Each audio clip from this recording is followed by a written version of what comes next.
นะนุ่งอังสะตัวเดียวเงี้ยไม่ห่มผ้านั่งฉันตามสบายนะจนเป็นความเคยชินก็ไปเห็นอย่างนั้นขนาดตัวเราเองเราคล้องผ้านั่งเรียบร้อยแล้วถ้าเห็นเราคล้องผ้าอยู่ก็ยังไม่ลุกคล้องผ้ากันก็ยังเฉยนะเขาเรียกว่าปล่อยปละละเลย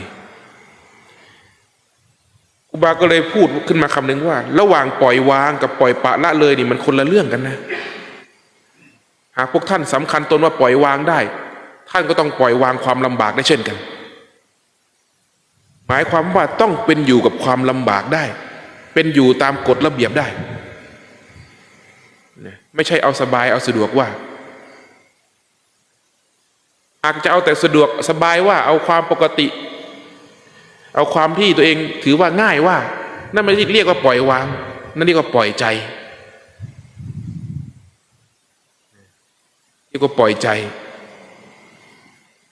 หมู่คณะท่านเป็นอยู่กันอย่างไรก็ต้องเป็นอยู่กับหมู่คณะได้นะประชุมพร้อมเพียงเลิกพร้อมเพียงทำอะไรพร้อมเพียงกันทั้งหมดไม่ใช่ทำตามใจใครตามใจมันนะองค์หลวงตาพาทำปฏิบัติยังไงก็ต้องปฏิบัติตามอย่างนั้นเราถือนิสัยของท่านถือข้อวัดปฏิบัติของท่านอย่างเงี้ยนะมันถึงจะเรียกว่าความสามัคคีเห็นไหมว่าการปล่อยวางกับปล่อยปละละเลยนี่คนละอย่างแม้แต่อยู่กับความเข่งก็อยู่กับมันได้อยู่กับความหย่อนก็อยู่กับมันได้ถึงจะเรียกว่าเป็นผู้ปล่อยวางคือเป็นอยู่ตามความเป็นจริงที่มันแสดงนั้นได้หมดทุกอย่างไม่ได้เป็นอยู่ตามใจตนเองเอาแต่สบายลำบากไม่เอานั่นไม่ได้เรียกว่าปล่อยวางมันเป็นการปล่อยปละละเลยนะเธอจงทำจิตของเธอเป็นเหมือนแม่น้ำในแม่น้ำนั้นใครจะเทเครื่องหอมบูชาดอกไม้น้ำหอมเครื่องอันปานีตลงในแม่น้ำนั้นก็ได้แม่น้ำนั้นก็ไม่ได้แสดงความยินดียินร้ายใครจะเทมูดเทคูดของเน่าของเสียของสกปรกลงในแม่น้ำนั้นก็ได้แม่น้ำนั้นก็ไม่ได้แสดงความยินดียินร้ายนั่นหมายความว่าสภาวะจิตนั้นเป็นอยู่กับความเป็นจริงได้ไม่ว่าจะสุขหรือทุกข์จะสบายหรือลำบากจะป่วยหรือไม่ป่วยจะสงบหรือไม่สงบนี่จึงเรียกว่าอุเบกขาอย่างแท้จริงไม่ใช่อุเบกขาแปลว่าต้องสงบในฌานถึงจะเรียกอุเบกขานั่นไม่ใช่อุเบกขาที่แท้จริงเป็นเพียงแค่สภาวะความสงบชั่วขณะหนึ่งเท่านั้นนะความสงบที่แท้จริงเรียกว่าอุเบกขาอย่างแท้จริงแม้แต่ไม่สงบก็ไม่วุ่นวายคือเห็นความไม่สงบนั้นตามความเป็นจริงจิตกับสติเป็นหนึ่งไม่ได้ไปเป็นอากัปกิริยาของความสงบและไม่สงบนั้นเข้าใจไหมที่ครูบาบอกว่าไม่ได้ปฏิบัติเอาความสงบและไม่ได้ปฏิบัติหนีจากความไม่สงบสงบก็เอาไม่สงบก็เอานี่เรียกว่าเป็นอยู่ด้วยปัญญาเป็นผู้มีสติและปัญญาไอ้ความสงบและไม่สงบนั้นเป็นเพียงแค่กิริยาแห่งจิตนะมันไม่มีทางสงบอย่างแท้จริงถ้าสงบอย่างนั้นใครที่ไปเห็นว่าความสงบนั้นเป็นที่สุดแห่งธรรมนั่นคือความเห็นผิดเป็นความเห็นผิด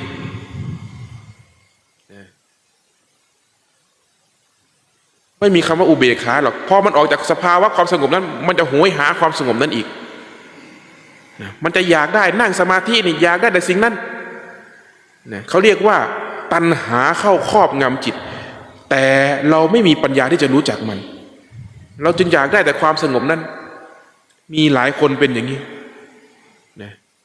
พอ ออยากได้ความสงบนั่งไปก็ไม่สงบเลยครูบาปฏิบัติยังไงถึงจะสงบเพราะมันไปหมายเอาความสงบนั้นนั่นไม่ใช่สัมมาทิฏฐิไม่ใช่ความเห็นที่ถูกเมื่อความเห็นไม่ถูกต้องการปฏิบัติย่อมผิดทันทีความเห็นผิดปฏิบัติผิดให้เพียรแค่ไหนก็ตามมันยิ่งจะหนีห่างออกจากความจริงนะสงบก็เอาไม่สงบก็เอามีสติปัญญาเรียนรู้สภาวะความสงบและไม่สงบนั้นเห็นมันเป็นเพียงแค่อากัปกิริยาของจิตเป็นอาการของจิตเป็นสิ่งถูกรู้ไม่ใช่ผู้รู้หากเห็นสิ่งถูกรู้นั้นเปลี่ยนไปเปลี่ยนมาเราจะเห็นหนึ่งผู้รู้หนึ่งสิ่งถูกรู้เมื่อไรก็ตามสติกับจิตรวมเป็นหนึ่งอากัปกิริยาเหล่านั้นจะเป็นเครื่องถูกรู้เพียงเท่านั้นจึงเห็นของที่มันเปลี่ยนแปลงไปมาไงเรียกว่าอนิจจังเห็นของเกิดของดับที่นี่ไม่วุ่นวายหรอกเพราะรู้อย่างนั้นแล้วสงบก็ไม่วุ่นวายไม่สงบก็ไม่วุ่นวายคิดก็ไม่วุ่นวายไม่คิดก็ไม่วุ่นวาย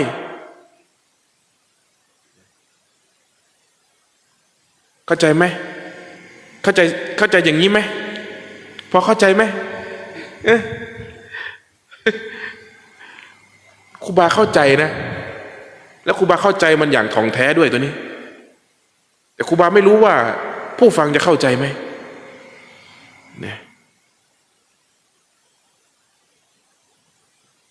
เราเนี่ยมันมุ่งหาแต่ความสงบไงซึ่งครูบาก็เป็นอย่างนั้นเมื่อก่อนปฏิบัติไปนี่พอความคิดเกิดขึ้นนี่วุ่นวายเลยเพราะเราคิดว่าความคิดนั้นเป็นกิเลสความคิดไม่ใช่กิเลสให้ดีนะงั้นมันก็ทำไมหลวงตาบอกความคิดเป็นกิเลสถ้าสอนในกลุ่มหนึ่งใช่แต่ไปฟังดีๆนะหลวงตาก็บอกว่าความคิดไม่ใช่กิเลสแต่ผู้ที่สำคัญในความคิดต่างหากเรียกว่าอุปทานความยึดในความคิดนั้นเมื่อเราก็ตามเข้าไปยึดมั่นถือมั่นในสิ่งใดนั่นแหละตัวตนอัตตาเกิดขึ้นความคิดจึงไม่ใช่กิเลสหากความคิดนั้นกลายเป็นสิ่งถูกรู้แค่เรากำหนดรู้มันว่ามันคิดไม่ใช่เราคิด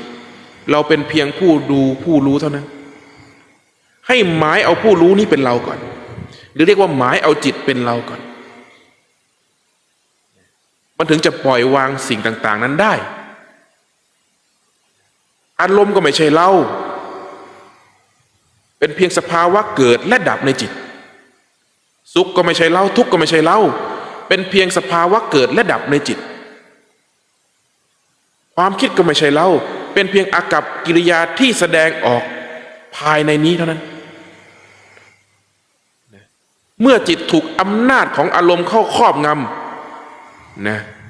มันจะบีบบังคับให้คิดปรุงแต่งไปตามอำนาจของอารมณ์นั้น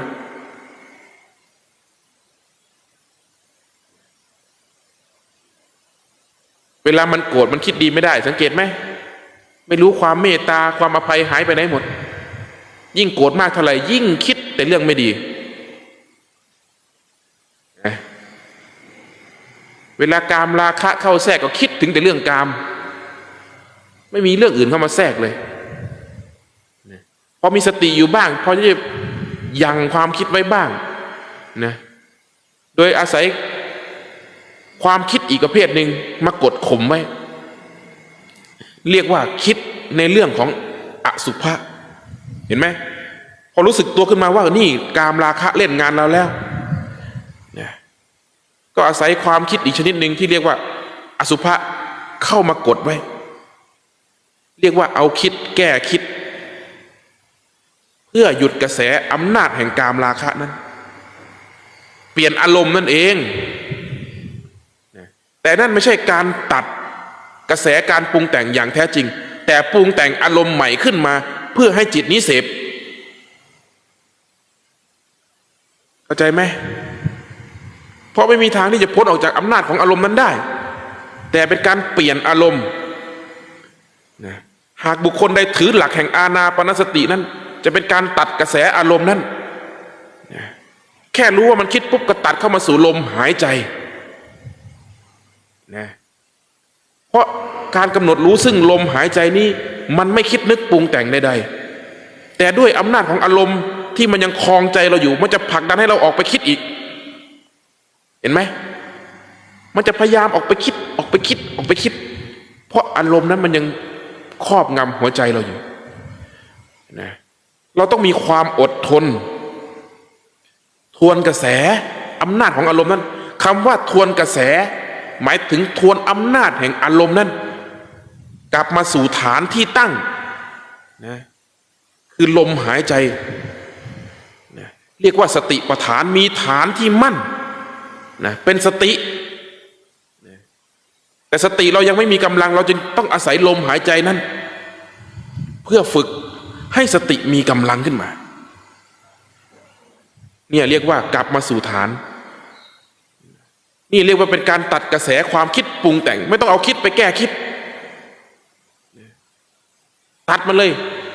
อารมณ์เหล่านั้นทิ้งไปเหมือนการบ้วนน้ำลายทิ้งเนี่ยไม่ได้ให้ค่าไม่ได้ความสำคัญกลับมาสู่ความเป็นปกติแห่งกายคือลมใครฝึกได้ชำนาญเท่าไหร่ยิ่งตัดกระแสการปรุงแต่งได้อย่างรวดเร็วมากเท่านั้นฝึกจนอำนาจแห่งอารมณ์นี้สั้นเข้าความคิดเริ่มสั้นเริ่มคิดไม่เป็นเรื่องไม่เป็นราวสั้นเข้าจนจิตนี้ตั้งมั่นอยู่ในลมหายใจได้นั่นเรียกว่าจิตสงบมันจะรู้เด่นอยู่ภายในเมื่อจิตชนิดนี้ถ้ามันมีความสงบอยู่นานเวลาจิตมันถูกมันแวบออกไปเนี่ยเขาเรียกว่าแวบออกไปเนี่ย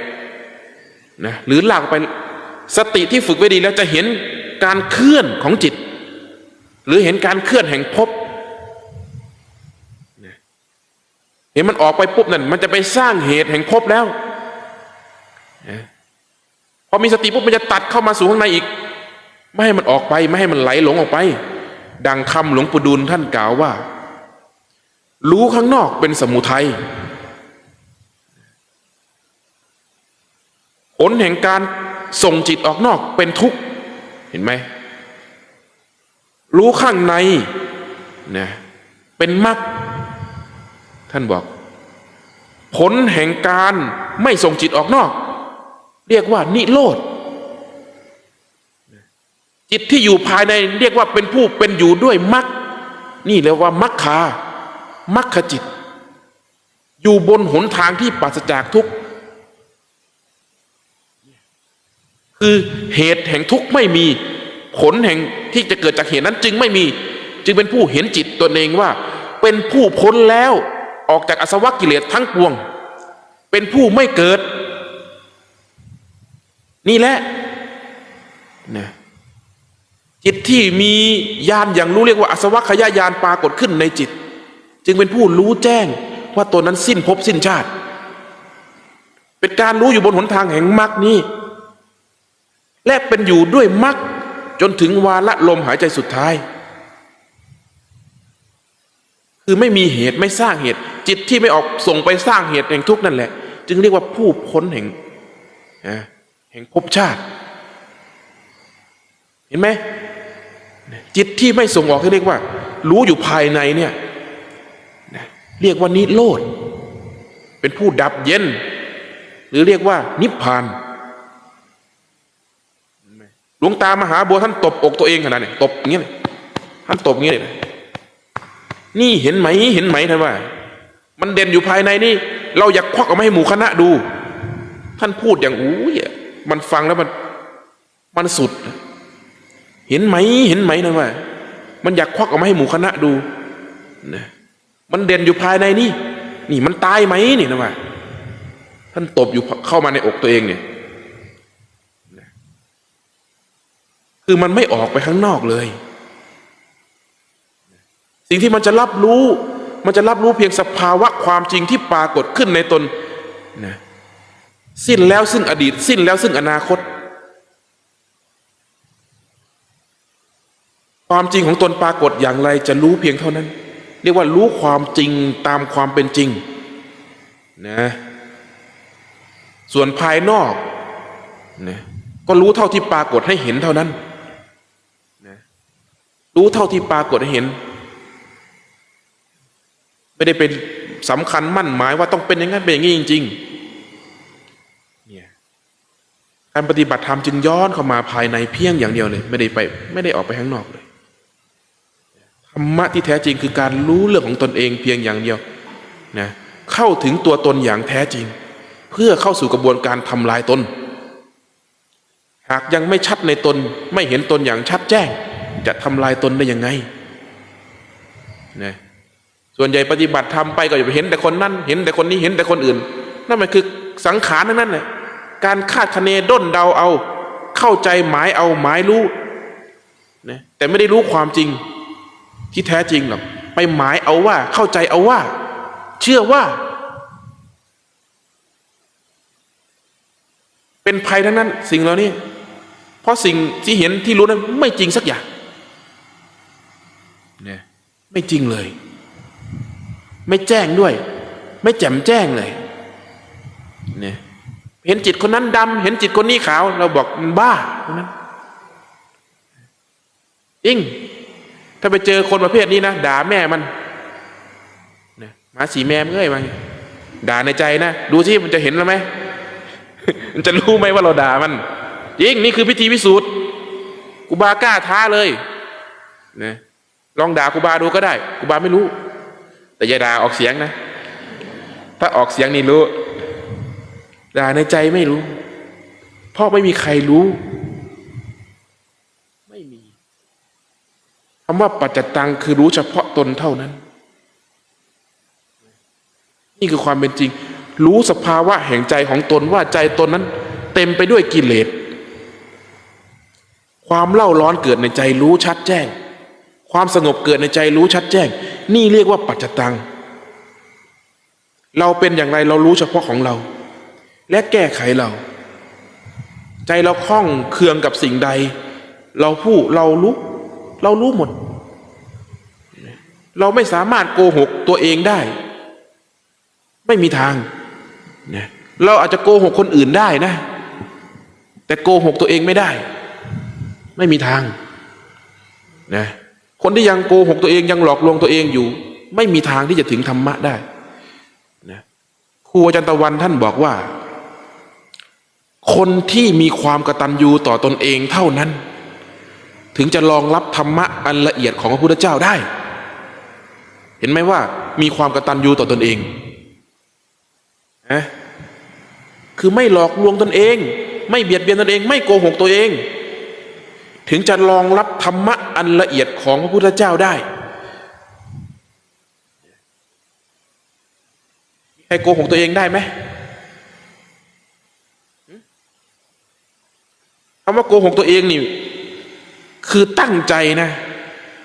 มีเจตนาคือรู้อยู่ว่าตัวเองโกหกแต่ยังทำนั่นเรียกว่าโกหกตัวเองแต่หากไม่รู้นั่นไม่ใช่โกหกตัวเองผู้ไม่รู้ก็คือผู้ไม่รู้เราไม่ได้โกหกตัวเองนะอย่างพระที่ท่านวิปลาสท่านไม่ได้โกหกตัวเองแต่ท่านไม่รู้พระเหล่านั้นทำด้วยความไม่รู้นั่นแต่ไม่ได้เป็นการโกหกเขาเชื่อว่ามันถูกของเขาต่างจากการโกหกเป็นเจตนาทั้งที่รู้ว่ามันไม่ใช่แต่ยังพูดอย่างเงี้ยยังทำอย่างเงี้ยยังแสดงออกเงี้ยนี่เรียกว่าโกหกนะด้วยเจตนานะอาจจะเจตนาว่าต้องการให้คนนั้นยอมรับนะยังไปนั่งคุยกันพระไปนั่งคุยกันคนนี้ก็พูดเรื่องเห็นนั่นเห็นนี่คนนี้ก็พูดเรื่องเห็นเทวดานะภาวนาเห็นนั่นเห็นนี่ไอ้นี่ไม่เห็นอะไรแต่อยากให้เพื่อนยอมรับก็บอกไว้ว่าผมก็เห็นสิ่งนั้นเห็นสิ่งนี้นะตัวเองฝึกไม่เคยได้ฌานแต่บอกว่าได้ฌานอย่างเงี้ยนี่เรียกว่าโกหกนะ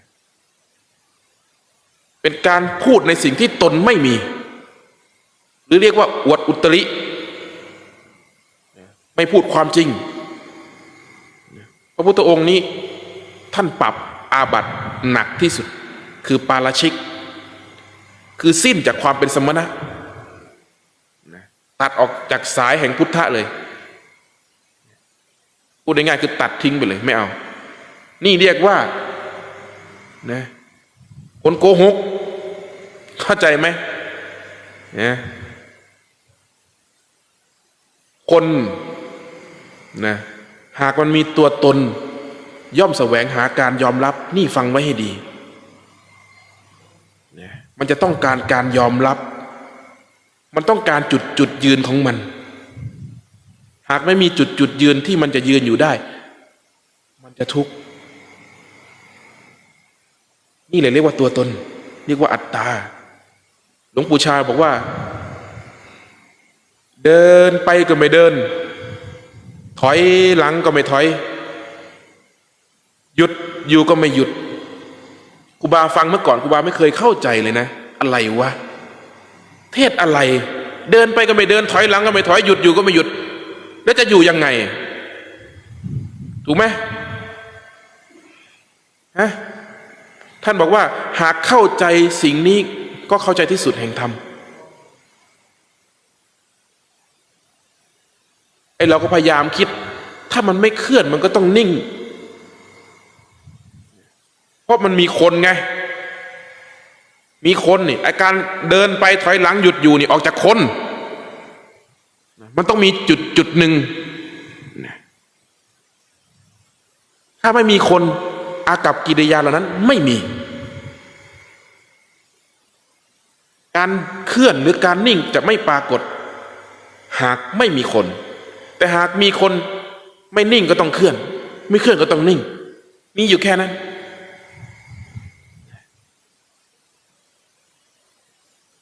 นี่แหละ เมื่อก่อนอะไรก็ไม่รู้เดินไปก็ไม่เดินถอยหลังก็ไม่ถอยหยุดอยู่ก็ไม่หยุด2-3 ปียังไม่เข้าใจเลยเข้าใจตอนเราปฏิบัติธรรมนี่แหละพอเข้าใจแล้วบางอ้อ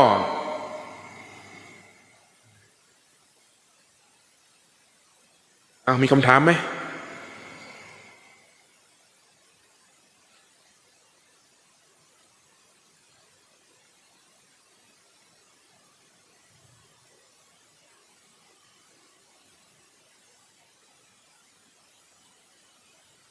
ไม่คือพักกันเงียบแต่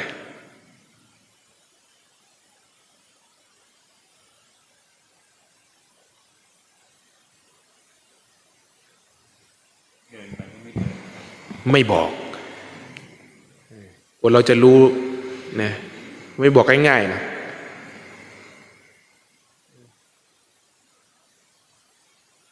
ครูบาครับขอถามหัวข้อที่ครูบาเทศนะครับว่าเหตุใดคนจะต้องแสวงหาการยอมรับครับ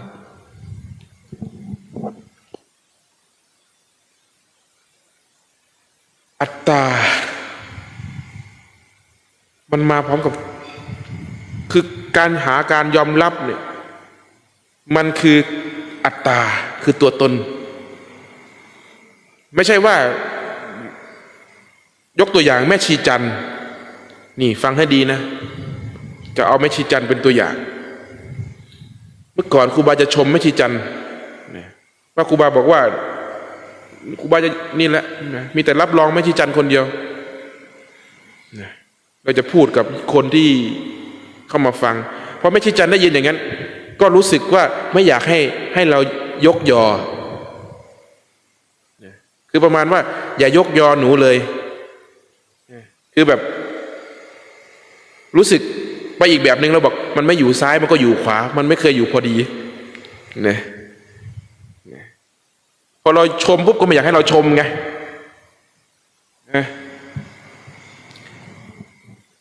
เข้าใจไหมไม่ใช่ว่าการยอมรับการไม่แสวงหาการยอมรับการไม่แสวงหาการยอมรับคือการไม่ต้องยกยอไม่ใช่จะยกยอก็เฉยจะไม่ยกยอก็เฉยจะด่าก็เฉยจะชมก็เฉย ถึงจะถูกต้องนะไม่ใช่ว่าจะเอาอย่างใดอย่างหนึ่งบางคนก็ชอบว่าอย่ามาชมฉันนะฉันไม่ได้แสวงหาคำชมแต่นั่นแหละคือตัวตนเช่นกันบางคนก็บอกอย่าด่าฉันนะชมฉันไม่ต่างกันคนสองประเภทนี้ไม่ต่างกันเหมือนกันนะมันเฉยไม่ได้แต่ชมหรือจะตำหนิมันก็เท่านั้นมันถึงจะใช้ได้ไม่ใช่ไปเอียงไปซ้ายหรือขวานะอยู่ซ้ายก็ได้อยู่ขวาก็ได้คำว่าคนที่ไร้ซึ่งตัวตนหรืออัตตาตัวตนเนี่ยนะเป็นอยู่ได้ทุกสภาวะความจริงที่ปรากฏเขาเรียกว่าเป็นผู้เป็นอยู่กับความจริงตามความเป็นจริงความจริงที่ปรากฏคือคำชมที่เขาชมนั่นก็จริงคำด่านั่นก็จริงต่อให้ด่าด้วยความเขาพูดไม่ถูกอ่ะเราไม่ได้ทำเหตุการณ์นั้นแต่เขาด่าเราก็อยู่กับมันได้ไม่ได้วุ่นวายเลยไม่ไปขัดแย้งเพราะว่าไอ้ความจริงก็เป็นแค่สมมุติมันก็เป็นเพียงแค่สมมุติเหมือนที่ครูบาพูดว่าเขาจะชมครูบาหรือจะด่าครูบาเขาก็ด่าได้แค่ครูบาฉายแค่นี้แหละชมก็ชมได้แค่ครูบาฉายแค่นี้หน้าอย่างนี้ชื่อนี้ลักษณะแบบนี้ชมได้แค่นี้ด่าได้แค่นี้แต่ไม่มีทางเข้าถึงครูบาฉายอย่างแท้จริงเรื่องเลยเนี่ยลักษณะมันครูบาครับเราจะต้องปฏิบัติยังไงนะครับเพื่อจะให้เข้าถึงตรงนี้ครับเพราะคนส่วนใหญ่เนี่ยใช้ความคิดว่าไม่มีตัวตนคือคิดว่าใครมาว่าฉันใครมาชมฉันโอ้ยฉันไม่มีตัวตนฉันไม่มีความรู้สึกแต่จริงๆมันเป็นแค่ความคิดแต่ว่าเราจะปฏิบัติให้เข้าถึงตรงนี้ได้ยังไงครับครูบาความเชื่อความเข้าใจว่าตนเป็นอย่างนั้นแหละอันตรายมากเมื่อแล้วก็ตามสิ้นแห่งความเชื่อนะออกจากความเชื่อได้นั่นจึงจะเรียกว่าผู้สิ้นแห่งอัตตาตัวตนนะการปฏิบัตินะครูบาเห็นเพียงอย่างเดียวคือสติสำหรับคำที่พระพุทธองค์บอกว่ากัลยาณมิตรทั้งหมดนะคือพรหมจรรย์หรือพรหมจรรย์ทั้งหมดเป็นกัลยาณมิตรของเธอที่พระพุทธองค์บอกว่าเราตถาคตนี่แหละคือทั้งหมดแห่งพรหมจรรย์นะหรือพูดง่ายๆคือกัลยาณมิตรคือพรหมจรรย์แล้วอะไรคือพรหมจรรย์อะไรคือกัลยาณมิตรครูบาเห็นเพียงอย่างเดียวคือสติครูบามีเพียงอย่างเดียวคือมีสติเป็นกัลยาณมิตรทั้งหมดของจิตเมื่อไรก็ตามปฏิบัติเอาสตินี่กับจิตรวมเป็นหนึ่งได้นะเนี่ยคือเข้าถึงความเป็นพุทธะอย่างแท้จริงจะเป็นผู้ที่ไร้ซึ่งตัวตนโดยธรรมชาติสิ่งที่มันปรากฏขึ้นเป็นเพียงแค่สักแต่ว่ารู้แต่ว่าเห็นการปฏิบัติวิธีปฏิบัติก็เพียงแค่สติตัวเดียวการฝึกอย่างเข้มข้นที่สุดคือการปลุกสติให้ตื่นเท่านั้นเองออกจากเหตุและผลให้ได้ออกจากดีจากชั่วออกจากสุขจากทุกข์นอกสุขเหนือทุกข์นอกเหตุเหนือผลนอกเกิดเหนือตายเพราะสิ่งเหล่านั้นเป็นเพียงแค่สมมุติเนี่ยถ้าเป็นอยู่ด้วยสติมันจะเป็นอย่างนี้เขาเรียกว่าเป็นอยู่ด้วยสติและปัญญาวิธีของเราคือปฏิบัติเพื่อปลุกสติเท่านั้นไม่ใช่อย่างอื่นเลยแต่การปลุกสติมันต้องอาศัยเครื่องเจริญแห่งสติคืออาศัยลมหายใจเห็นไหมวิธีการปลุกสติมีหลายวิธีมากนะสมัยนี้มีอะไรการเคลื่อนไหวปัปพชยะการรู้สึกตัวนะการมีสติระลึกกับสิ่งที่ตัวเองกำลังทำอยู่นะใช้คำบริกรรมใช้การเพ่งใช้การสวดมนต์ใช้การกำหนดดูกำหนดรู้สารพัดอย่างเป็นการฝึกสติมีมากมาย นะแต่สิ่งที่ฝึกได้ดีที่สุดคืออานาปานสตินะเป็นหลักที่ดีที่สุดและเป็นทางสายเอกที่ไม่ต้องเปลี่ยนนะจนวันตายพระพุทธองค์ตรัสว่าบุคคลใดเจริญอานาปานสตินะจนช่ำชองบริบูรณ์แล้วท่านบอกเลยว่าภพชาติในชาตินี้ย่อมบรรลุมรรคผลนิพพานอย่างแน่นอนแม้แต่ความเป็นอยู่ที่มีชีวิตอยู่ก็เป็นพระอนาคามีชัดไหมท่านพูดขนาดนั้นนะบุคคลใดที่เจริญอานาปานสติบริบูรณ์แล้วอานิสงส์7ประการนะ5อย่างแรกคือเป็นพระอนาคามีสรุปเลยว่าอนาคามี5นะย่อลงมาเลยเหลือ1ละอนาคามีนะหากฝึกลมเนี่ยจนบริบูรณ์แล้วเป็นพระอนาคามีตอนมีชีวิตอยู่เป็นพระอรหันต์ตอนสิ้นลมคือตายไปพร้อมกับลมไงจึงบรรลุนะเหมือนประหนึ่งเป็นการวางฐานแห่งจิตนะถ้าเปรียบจิตเป็นเหมือนไฟขันธ์เป็นเหมือนเชื้อแห่งไฟนะขันธ์เนี่ยจิตเนี่ยหรือเรียกว่าวิญญาณเนี่ยจะเที่ยวอยู่ใน4ขันธ์นี้นะกายนะหรือเรียกว่ารูปเวทนาสัญญาสังขารมันจะเที่ยวอยู่นี้นะผสมปนเปื้อนอยู่แค่นี้ไอ้ตัววิญญาณเนี่ยมันจะเที่ยวเกิดอยู่ในขันธ์เหล่านี้นะทีนี้เราฝึกเอาจิตเนี่ยผู้รู้เนี่ยมาจับอยู่กับลมคือกายให้มันรู้เพียงกายอย่าลืมนะว่าถ้าเปรียบเป็นเหมือนเชื้อไฟเนี่ยแต่ละอันเนี่ยเป็นเชื้อไฟนะจิตเนี่ยจะเที่ยวอยู่ในภพเหล่านี้อย่างรวดเร็วนะถ้าไม่มีสติเป็นเครื่องกั้นหยุดกระแสมันเนี่ยจะไม่เห็นหรอกมันจะเป็นเหมือนอันเดียวกันเลยแต่ถ้ามีสติมากจะเห็นว่ามันเคลื่อนจากตรงเนี้ยมาตรงนี้เคลื่อนจากตรงนี้มาตรงนี้นะนั่นคือเป็นผู้ที่มีมหาสติจะเห็นการเคลื่อนการเกิดการดับแห่งจิตเห็นจิตเกิดจิตดับเห็นภพเกิดภพดับภพเกิดภพดับนะเมื่อรู้ชัดจิตกับกายเนี่ยรวมอยู่ด้วยกันเนี่ยให้มันรู้เพียงแค่ลมหายใจเรียกว่าอานาปานสติเนี่ยนะจิตที่ไม่เคลื่อนไปกับภพอื่นนะเมื่อกายดับเป็นไงจิตไม่มีที่เกาะนะไม่มีเชื้อใดไม่มีเชื้อเพลิงใดเชื้อฟืนใดมาต่อเอาไฟนั้นไปไฟไปอยู่ไหนไฟไปอยู่ที่ไหน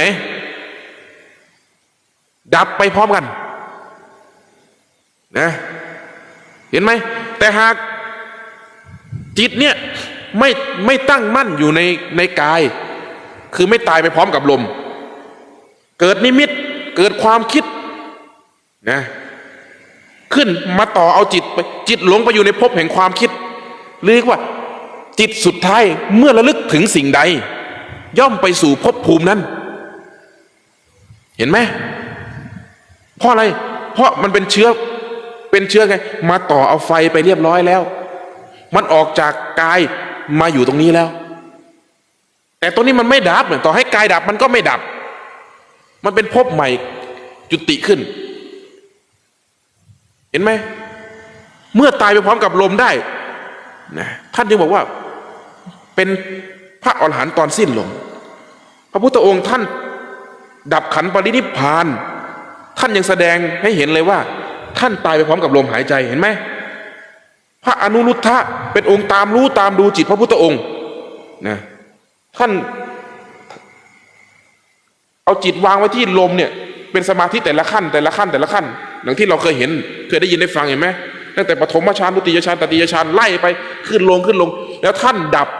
ไปขั้นกลางๆคือตายไปพร้อมกับลมพระอรหันต์ทุกรูปตายเฉกเช่นนี้ทั้งหมดนะไม่มีออกจากนอกทางนี้นี่คือเหตุผลที่ต้องฝึกอานาปานสติเห็นไหมถ้าอย่างแรกก็เป็นพระอรหันต์ตอนมีชีวิตอยู่ไม่ต้องไปพูดถึงพระอรหันต์ตอนมีชีวิตอยู่พูดถึงแค่ว่าเป็นพระอนาคามีนี่ก็สุดๆแล้วท่านพระพุทธองค์ยังรับรองเลยว่าบุคคลใดเจริญอานาปานสติเนี่ยท่านรับรองเลยว่าบรรลุมรรคผลนิพพานในชาตินี้แน่นอน นะนี่คืออานาปานสติ เห็นไหมว่าทำไมถึงต้องฝึกนะเวลาใกล้ตายเราไปอยู่ไหนอ่ะไปอยู่กับเวทนาเหรอฮะไปอยู่กับความคิดเหรอคิดถึงอันไหนมันก็ป้ายกับภพนั่นแหละแต่ภพของจิตหากไม่มีสติไม่ฝึกไว้ไม่ดีนี่นะโอ้ยมวยไม่เคยซ้อมนี่นะน็อกหมดอ่ะนะปล่อยวางมันจะปล่อยวางได้เหรอฮะมันไม่มีทางปล่อยวางได้หรอก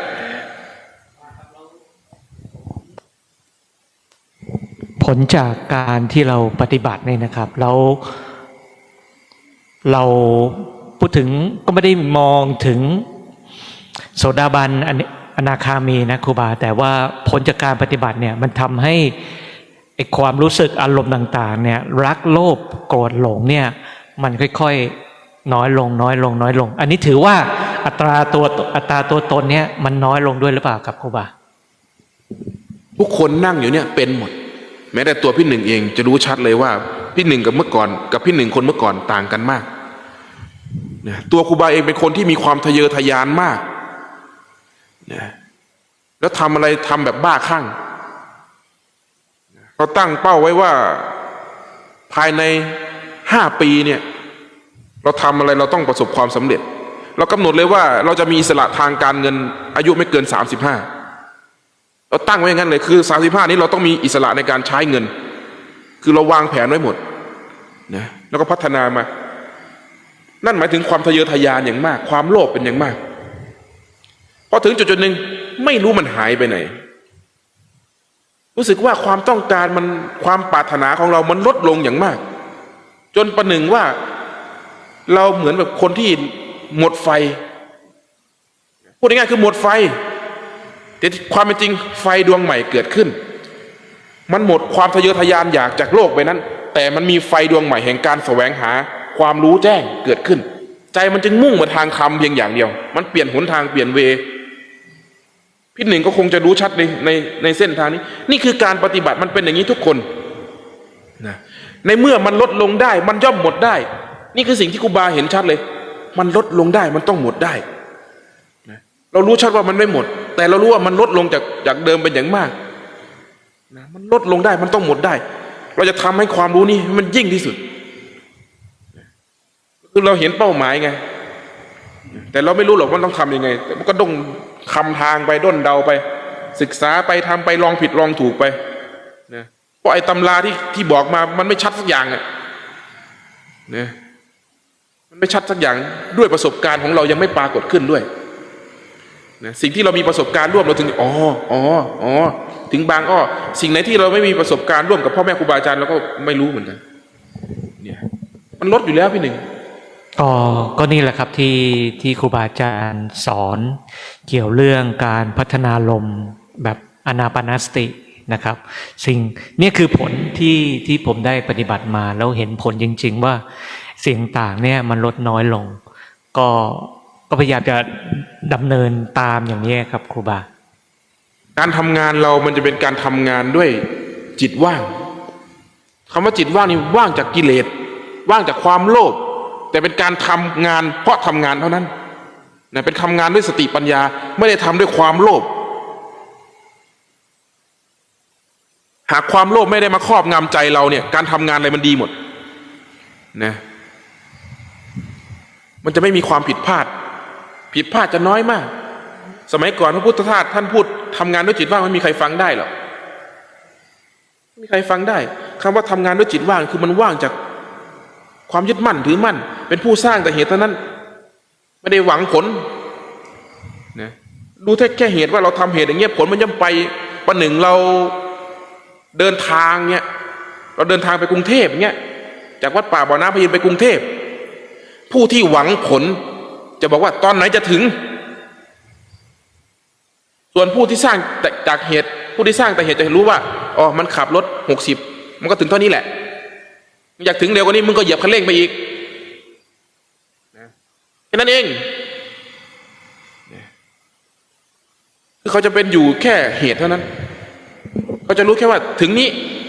แล้วไม่ได้อยากไปต้องถึงเร็วๆหรือถึงช้าๆ เนี่ยมันต่างกันตรงนี้แหละแต่ครูบาครับแล้วเราจะเอาธรรมะยังไงเข้าไปผสมผสานกับคนที่ยังต้องทำงานทางโลกอยู่ล่ะครับครูบาเพราะยังไงก็ต้องทำงานเกี่ยวกับเรื่องการเลี้ยงชีพการดำรงชีวิตอย่างนี้ครับครูบายังไงก็ต้องมีความอยากได้การเจริญพัฒนาเติบโตไปเรื่อยๆอย่างนี้ครับธรรมะเนี่ยเข้าไปเสริมยังไงได้บ้างครับก็พูดยากที่หนึ่งคนเราถ้าไม่อยากได้มันก็ไม่ทำแล้ว แต่ถ้าคนที่มีปัญญาเขาไม่ได้อยากได้ แต่เขารู้ว่าเป็นหน้าที่เขาจะทำอันนี้มันก็อีกประเภทหนึ่งนะแต่มันมีน้อยมากที่จะเข้าใจอย่างนี้ไงพี่หนึ่งแต่ส่วนใหญ่ถ้าไม่อยากกูก็ไม่ทำแล้วมันจะสุดโต่งไปด้านใดด้านหนึ่งนะไม่มีความต้องการแล้วมันใครไปทำอะไรนะแต่ถ้าคนมีสติปัญญาเงี้ยยกตัวอย่างยกตัวอย่างผู้ที่ทำหน้าที่ผู้เป็นแม่เอายกตัวอย่างแม่ชีจันอีกแล้วไม่เอาใครเนี่ยนะเพราะมันมีประสบการณ์ที่เราเคยเห็นไงผู้เป็นแม่หน้าที่ของแม่โดยธรรมชาติผู้เป็นแม่ย่อมมีความรักและเป็นห่วงลูกอย่างมากเวลาลูกทุกข์ลูกเล่าร้อนลูกเป็นป่วยไม่สบายผู้เป็นแม่ย่อมเล่าร้อนไปด้วยถูกไหมซึ่งเมื่อก่อนแม่ชีจันเป็นอย่างนั้นเคยได้ยินเล่าว่าแค่ลูกร้องไห้นะป่าช้าแต่กลัวผีก็กลัวยังเดิน ยังเดินออกมาเลยนะทั้งกลัวผีทั้งแต่ว่าเป็นห่วงลูกมากกว่านั่นคือการแสดงออกถึงความห่วงใยของผู้เป็นแม่แต่พอวันหนึ่ง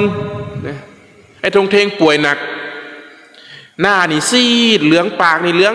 ตาเหลืองไปหมดแล้วบอกห่วยทงเทงมันจะรอดไหมเนี่ยมันจะได้โตไหมเนี่ยแม่ชีจันกับอุ้มไอ้ทงเทงอยู่กับยิ้มเบิกบานนะยิ้มเบิกบานไม่ได้ทุกข์ร้อนด้วยแล้วก็พูดกับครูบาว่าจันเข้าใจแล้วที่ครูบาบอกว่าความเห็นแก่ตัวสูงสุดเป็นอย่างไรคือเขายังทำหน้าที่ของความเป็นแม่เขาไม่ได้ปล่อยปละละเลยลูกเลยไม่ได้ปล่อยว่าเอ้ยตายก็ตายเถอะนะฉันปล่อยวางแล้วอย่างนั้นไม่ถูกเขาก็ยังดูแลลูกเขาเท่าที่เขาจะทำได้แต่ข้างในกับไม่วุ่นวายด้วยเนี่ยมันสำคัญตรงนี้แหละมันสำคัญตรงนี้เลยไม่ใช่ตรงอื่นเลยนะถ้าใจมันมีกำลังมันจะเป็นอย่างนั้นนะไม่ได้ปล่อยปละการทำงานก็เช่นกันเพราะหน้าที่ยิ่งทำด้วยอย่างหลวงตาวันนี้ไม่ได้พักเลยตั้งแต่ตีสี่เนี่ยเพิ่งได้พักนี่แหละเพิ่งได้เข้าห้องพักนี่แหละทั้งวันนะทำไมหลวงตาถึงทำเพราะมันคือหน้าที่นะผู้เฒ่านะเข้าห้องน้ำยังไม่ได้เข้าเลยนะลองดูสิมาหาหลวงตาปุ๊บก็บอกหนูลากลับแล้วเจ้าข้าเนี่ยให้หลวงตาพักผ่อนคนอื่นเข้ามาเนี่ยคุยปั๊บหนูลากลับแล้วเจ้าข้าให้หลวงตาได้พักผ่อนเนี่ยหลวงตาก็ยังนั่งอยู่ที่เดิมคนอื่นก็เข้ามาบางคนนี่นิมนต์หลวงตาไปพักที่บ้านให้หลวงตาพักผ่อนพอนิมนต์เสร็จปุ๊บไปนั่งคุยกับหลวงตาในมึงบอกนิมนต์กูมาพัก เห็นไหมแต่มันคือหน้าที่ไงเป็นหน้าที่เนี่ยท่านก็ทำเพราะว่ามันเป็นประโยชน์ถ้าตายไปแล้วไม่ได้คุยได้คุยตอนมีชีวิตอยู่ครูบาครับช่วงหลังๆเนี่ยผมเริ่มเห็นวัยรุ่นเข้ามาทางธรรมะเยอะขึ้นนะครับครูบาแล้วก็บ่อยครั้งที่เดินมาบอกผมพี่หนึ่งผมหมดแพชชั่นในการทำงานแพชชั่นนี่เพราะว่าเขาไม่ได้หลอกตัวเองนะครูบาแต่ว่าเขาปฏิบัติแล้วเขาเริ่มเห็นผลในสิ่งที่เขาได้รับผมก็ดีใจกับคนกลุ่มนี้ด้วยนะเพราะว่าสิ่งที่เขาสะท้อนมาเนี่ยผมเคยเป็นมาก่อนผมก็เริ่มมันเกิดอะไรขึ้นกับที่วัดป่าบ่อน้ำพระอินทร์ที่คนเดินเข้ามาแล้วก็ผลสุดท้ายได้เห็นทางสว่างของชีวิตเนี่ยครับครูบาที่หนึ่งชีวิตเราจะแสวงหาอะไร คนเรากำลังหาอะไรอยู่ เราเคยตั้งคำถามกับตัวเองไหมว่า เรากำลังหาอะไร สิ่งที่เราศึกษานั้นเป็นประโยชน์อย่างสูงสุดจริงหรือไม่ สิ่งที่เราแสวงหานั้นเป็นประโยชน์อย่างสูงสุดจริงหรือไม่ถามว่าเป็นประโยชน์ไหมเป็นแต่สูงสุด อันไหนที่เป็นประโยชน์สูงสุดทำไมครูบาถึงบอกว่าโอ้นี่เรากำลังเหนื่อยตายเปล่าเคยได้ยินคำนี้ใช่ไหมครูบาเห็นเลยว่า ตัวเองกำลังเหนื่อยตายเปล่า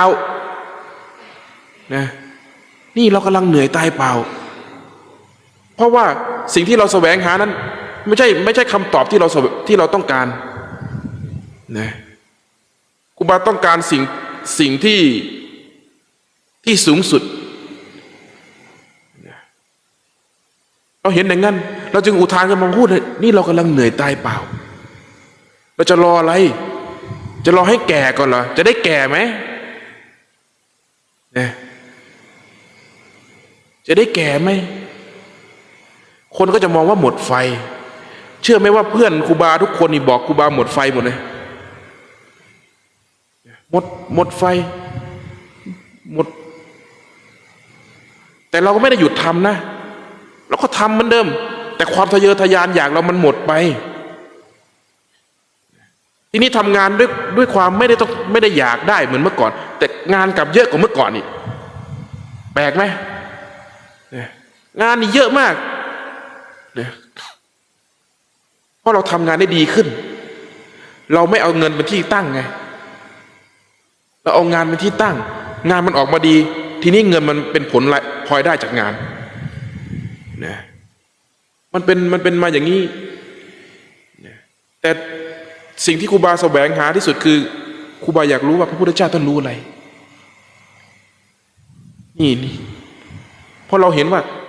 ในการศึกษาของเราเนี่ยการแสวงหาของเราเนี่ยมันเป็นการแสวงหาในสิ่งที่เราไม่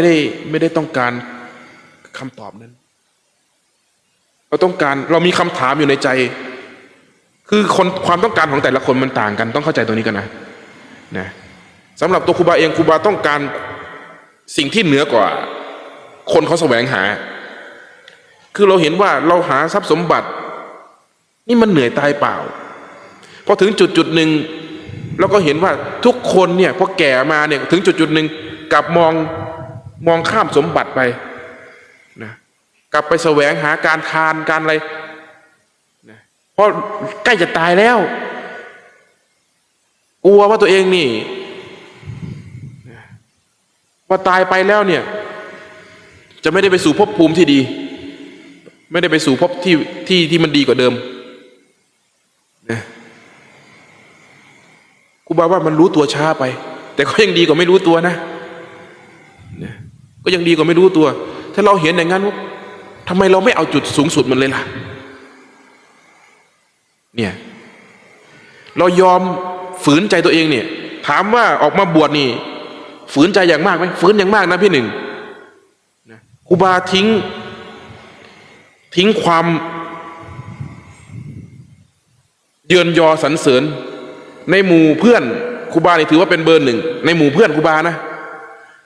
ถือว่าเป็นเบอร์หนึ่งเลยเราทิ้งความเยินยอสรรเสริญนั้นมาเราทิ้งหน้าตาทางสังคมมาเราทิ้งผู้หญิงอันเป็นที่รักเรามาเราทิ้งทรัพย์สมบัติอันที่เราแสวงหามามันกัดฟันมาเหมือนกันนะแต่หากเราอยู่กับสิ่งนั้นเราจะไม่ได้สิ่งอื่นมันเหมือนการมีตะกร้าเนี่ยใส่มะม่วงอยู่เนี่ยนะไปเจอมะม่วงต้นแรกเนี่ยก็เก็บเอามีทั้งมะม่วงสุกมะม่วงเน่าบ้างดีบ้างก็เก็บเอาหมดกลัวมันไม่ได้มะม่วงไงพอหาไปอีกไปเจอต้นมะม่วงที่มันมีลูกสวยกว่าเดิมไอ้ลูกเดิมมันต้องสาดทิ้งดิเพื่อใส่เอาลูกใหม่ที่มันดีกว่าเดิมนะมันใส่ด้วยกันไม่ได้นะหากเราต้องการสิ่งนี้เราต้องทิ้งอีกสิ่งหนึ่งเหมือนต้องการพ้นออกจากกามราคะเนี่ยแต่ไปอยู่กับกามราคะมันจะพ้นได้ยังไงครูบาถามหน่อยจะเอาอะไรมาพ้นนะเรานี่ต้องการพ้นออกจากกามเนี่ยแต่ยังไปเสพสมกันอยู่ไปอยู่เป็นคู่ผัวตัวเมียกันอยู่เนี่ยมันจะพ้นกันได้ยังไงหนักเข้ามันว่ายังไงรู้ไหมเป็นหน้าที่ไหม โอ้ยมันสวนทางกันเหลือเกินนะอยากแห้งแต่แช่อยู่ในน้ำน่ะมันจะเอาอะไรมาแห้งไม้ที่มันเปียกน้ำที่มันแช่อยู่ในน้ำมันจุดไฟไม่ติดนะถ้าอยากจะจุดไฟให้มันติดมันต้องยกไม้นั้นขึ้นจากน้ำตากแดดตากลมให้มันแห้งเมื่อจุดไฟลงจุดใดจุดหนึ่งมันจะลามไปทั่วขอนไม้นั้นจนสิ้นขอนไม้นั้นมันแช่อยู่ในน้ำจุดให้ตายมันก็ไม่มีทางจุดได้ล่ะไม่มีทางที่จะไหม้ได้เพราะเหตุกับผลมันคนละอย่างกันเลยนี่แหละเจตจำนงความต้องการกับความเป็นจริงถ้าไม่สอดคล้องกันเนี่ยไม่มีทางได้หรอกบางคนต้องการจะพ้นทุกข์เขาเรียกว่าเจตจำนงหรือเจตนาความตั้งใจความต้องการอย่างมากที่จะพ้นออกจากทุกข์แต่ความเป็นจริงล่ะยังเป็นหนี้เป็นสินยังอยู่กับครอบครัวมีภาระคนประเภทนี้จะทุกข์ที่สุดเพราะอยากใจนี่แสวงหาการพ้นทุกข์แต่เป็นอยู่กับอีกสิ่งหนึ่งอยู่เชื่อไหมว่าอยู่ยากมากเลยนะและเป็นกันเยอะนะพี่หนึ่งเป็นกันเยอะมากคนประเภทนี้อยู่ยากเพราะความปรารถนากับความเป็นจริงไม่สอดคล้องกันอันดับแรกกลับมารู้ก่อนว่าความเป็นจริงของเราเป็นอย่างไรและเอาธรรมะอันเหมาะสมนั้นเข้าไปอบรมตัวเองกับความเป็นจริงนั้นไม่ใช่เอาความอยากปรารถนาสูงสุดไปอบรมนะเราอยู่กับครอบครัวเราอยู่กับสังคมเราต้องเอาธรรมะที่เหมาะสมกับเราเข้าไปอบรมจิตอบรมใจของเราไม่ใช่เอาความปรารถนาแบบมรรคผลนิพพานโอ้ยตายหาเลยทุกข์มากนะคนประเภทนี้จะทุกข์ที่สุดเลยนี่เรียกว่าความต้องการกับความเป็นจริงไม่สอดคล้องกันเพราะฉะนั้นต้องรู้จักความจริงตัวเองให้ได้ก่อนนะรู้จักความจริงตัวเองแล้วก็รู้จักความต้องการของตนเองด้วยว่าความต้องการของเรากับความเป็นจริงที่เรามีอยู่เนี่ยมันบริบูรณ์มันบรรลานซ์กันไหมปรับให้มันบรรลานซ์กันนะธรรมะจะเห็นผลนะ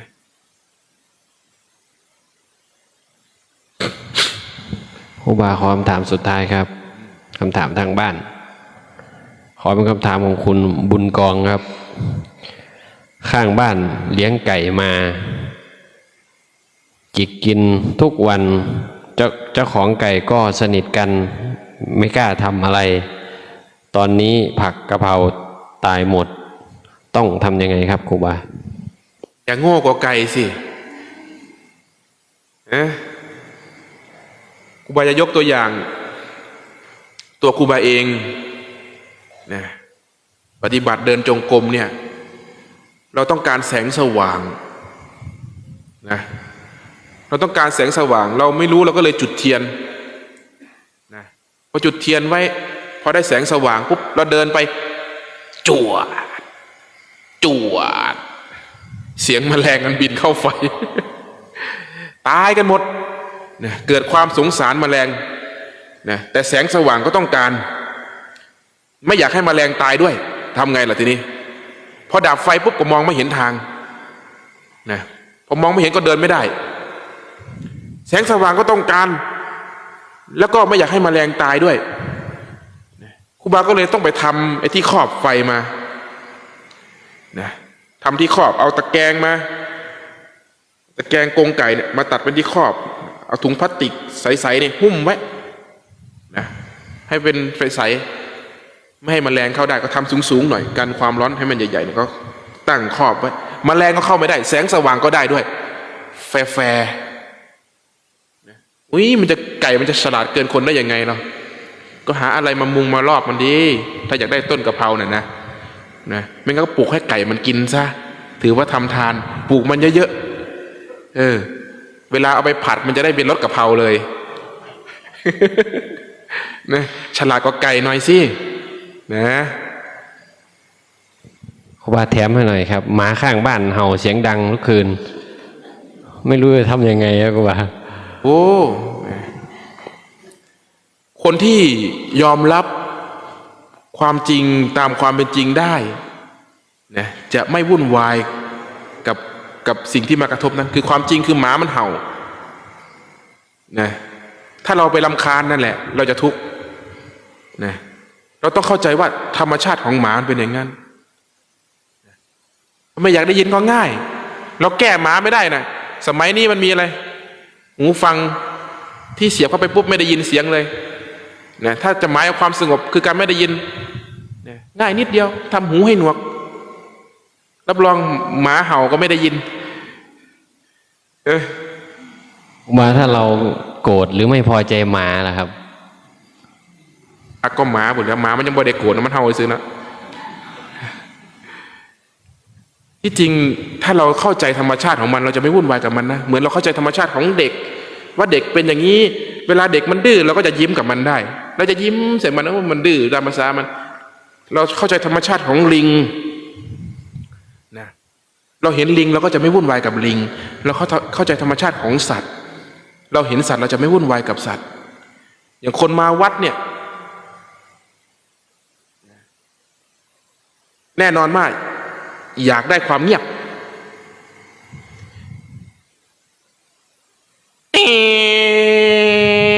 เสียงเครื่องตัดเหล็กแงนแงนเสียงใส่ไม้คนที่ต้องการความเงียบเนี่ยไม่สงบเลยนั่งอยู่กุฏิตัวเองก็วุ่นวายตายหาเลยไอ้คนใส่ไม้เนี่ยเฉยทั้งที่อยู่ใกล้เสียงที่สุดเงี้ยไม่วุ่นวายคนใส่ไม้ไม่วุ่นวายไอ้คนนั่งอยู่กุฏิวุ่นวายตายหาเลยทำไมเพราะตัณหาไงการไม่ยอมรับความจริงที่ปรากฏขึ้น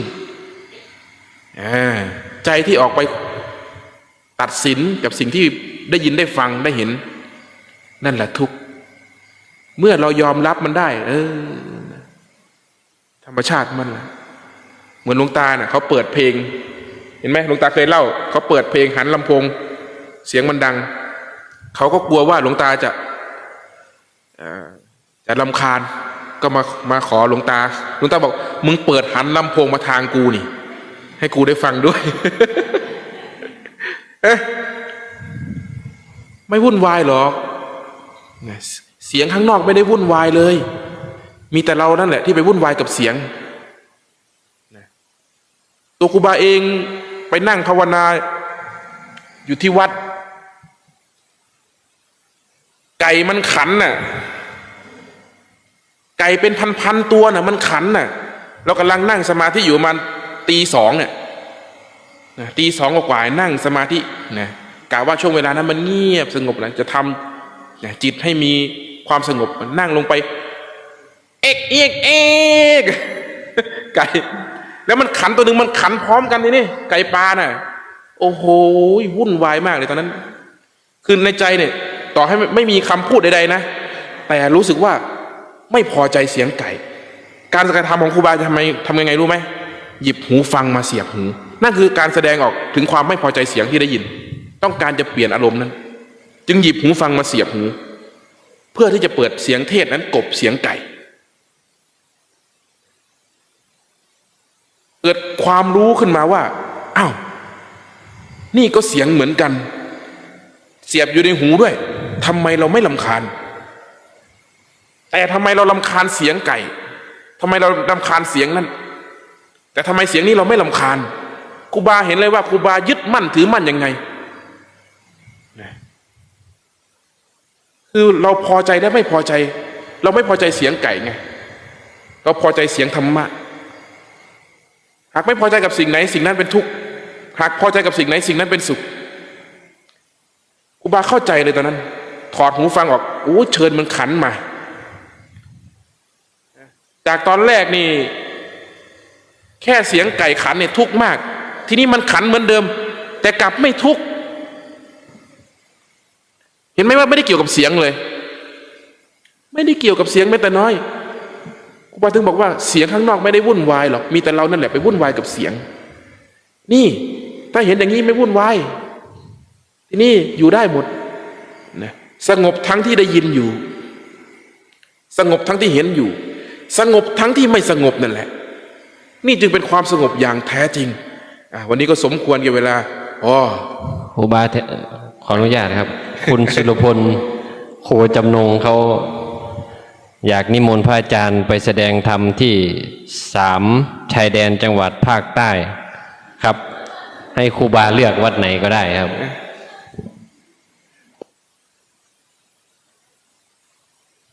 คนนิมนต์อยู่ไหน เดี๋ยวคนนิมนต์ติดต่อผมมานะครับ เบอร์แอดมินถ้าจะนิมนต์จริงๆก็ให้มานิมนต์ใช่ครับเขาไม่ได้บอกครับครูบาคนนิมนต์อยู่ไหนนิมนต์หลวงตานุ่นหลวงตาบอกซ้ายก็ซ้ายบอกขวาก็ขวานะครูบานะไม่ต้องพูดถึง3จังหวัดชายแดนภาคใต้หรอกหากมันเป็นประโยชน์ที่ไหนก็ไป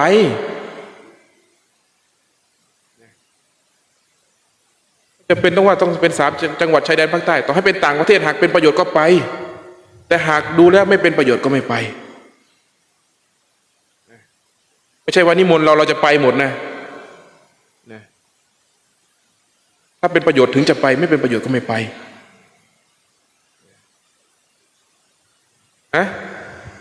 แนะนำมา2พื้นที่ครับอำเภอเรือเสาะหรือลามันอำเภอที่แบบสีแดงเลยครับหลวงตาหลวงตาว่างั้นครูบาครับไม่เกี่ยวกันหรอกมันอยู่ที่ว่าเรานิมนต์ไปเพื่อประโยชน์ไหมหรือแค่ว่าถ้าเก่งจริงไปภาคใต้ดิแล้วไอ้คนนิมนต์มันอยู่ใต้หรือเปล่าเข้าใจไหมเราไม่ได้ขัดแย้งกับศาสนาใดทั้งนั้นนะไม่ขัดแย้งเลยศาสนาพุทธไม่เคยขัดแย้งกับศาสนาไหนเพราะศาสนาพุทธนี่เป็นสากลหากยังไปขัดแย้งกับศาสนาอื่นนะก็ไม่ใช่ศาสนาพุทธ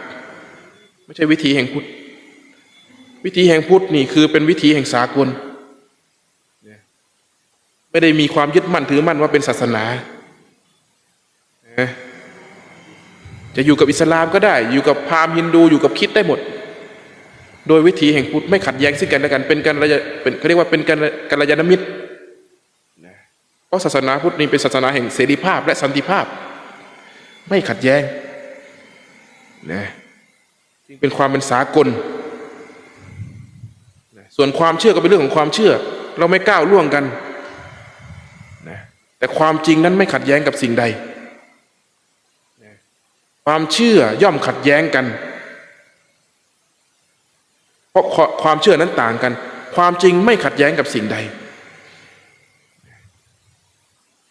ความจริงที่เขาเป็นอิสลามนั่นแหละผู้เป็นพุทธจะไม่ขัดแย้งกับความจริงนั้น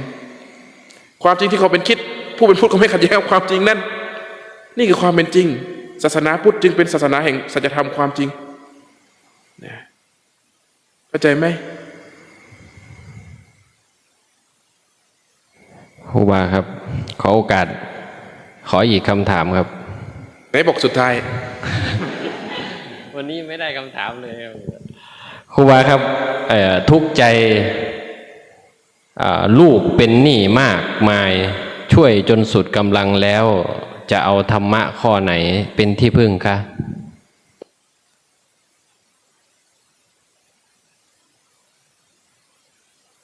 ทางแม่มัน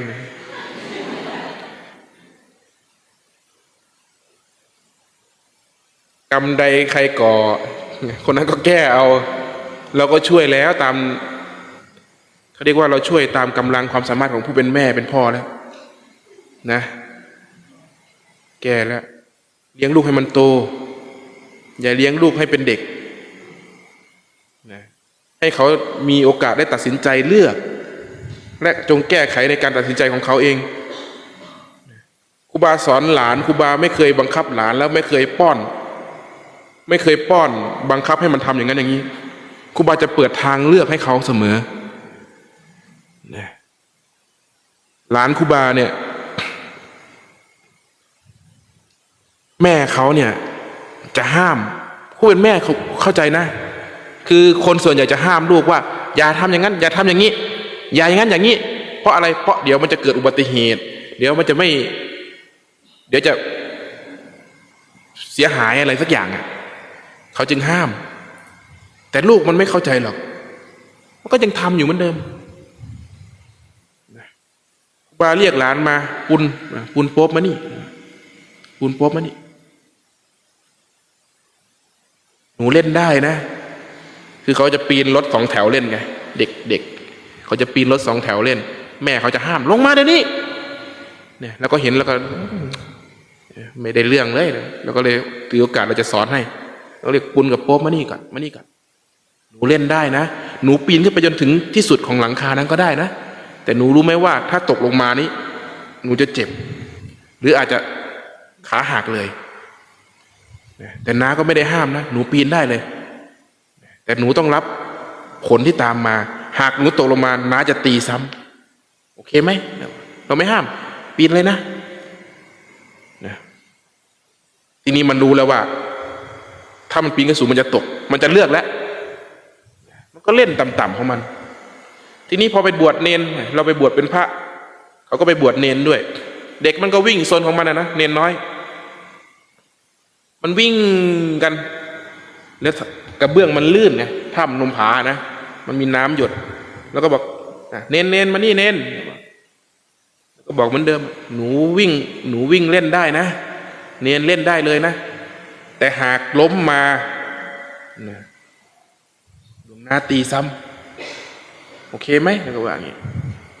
โอ้ยก็ไปวิ่งเล่นของมันไอ้ตัวเล็กไอ้โป๊บเนี่ยไปเตะหินนิ้วก้อยนี่เล็บหลุดเลยมันเตะหินเดินนี่เลือดไหลเป็นทางมาเลยมาถึงหน้าเราหลวงนาโป๊บเตะหินเลือดออกเลยแต่โป๊บไม่เจ็บนะกลัวไงแต่มีพัตเตอร์ไหมมันว่าขอพัตเตอร์ไอเราเห็นเนี่ยโอ้ยเล็บหลุดน่ะคิดดูนิ้วก้อยหลุดน่ะขอพัตเตอร์นะนั่นคือการยอมรับในการตัดสินใจของเขาแต่หากเราไม่พูดอย่างนี้ไว้ล่ะโอ้ยมันลั่นวัดแล้วร้องไห้เขายอมรับในการตัดสินใจของเขาได้เราควรเปิดทางเลือกให้กับเด็กให้กับผู้เป็นลูกได้เลือกนั่นคือวิธีการสอนให้ลูกโตเขาจะได้ฝึกในการตัดสินใจและยอมรับผลนั้นมันจะทำให้ไปสู่ชีวิตในวัยโตของเขาอย่างมีคุณภาพแต่เราเล่นป้อนทุกอย่างให้เขาอะป้อนให้หมดเลยนะขีดเส้นให้เขาเดินเลยไม่เคยถามความต้องการของเขาที่นี่มันก็เป็นอย่างนั้นแหละที่ก็คอยแก้ปัญหาให้ลูกอย่างนั้นนะผู้จะตายคือผู้เป็นพ่อเป็นแม่นี่เลี้ยงลูกให้โตนะหรือถ้ามันเกิดขึ้นมาแล้วก็สร้างแม่มันด้วยกันช่วยได้เท่าที่ช่วยนะไม่มีใครที่เราเลี้ยงได้แต่กายน่ะแต่เราไม่สามารถเลี้ยงใจเขาได้หรอกสักวันหนึ่งไม่เขาก็เราตายจากกันเผ่าพันธุ์มนุษย์ไม่สูญสิ้นหรอกนะต่อให้ไม่มีเราเขาก็อยู่ได้บางทีความเป็นห่วงของเราเป็นภัยนะไม่มีเราเขาก็อยู่ได้เหมือนเราเนี่ยแหละไม่มีพ่อไม่มีแม่เรายังอยู่จนถึงทุกวันนี้ได้เลย นะผู้เป็นพ่อเป็นแม่ก็ห่วงเราเหมือนกันเหมือนเมื่อก่อนนั่นแหละเราก็มั่นใจเหมือนกันนะจริงไหมช่วยได้เท่าที่ช่วยนะสร้างลูกมันเป็นสร้างแม่หรอกสร้างลูกแต่ไม่ใช่ปล่อยปละละเลยเขาก็ช่วยเต็มกำลังเราแล้วล่ะเนาะวันนี้ก็สมควรแก่เวลาเอาพอจริงๆนะทีนี้พอ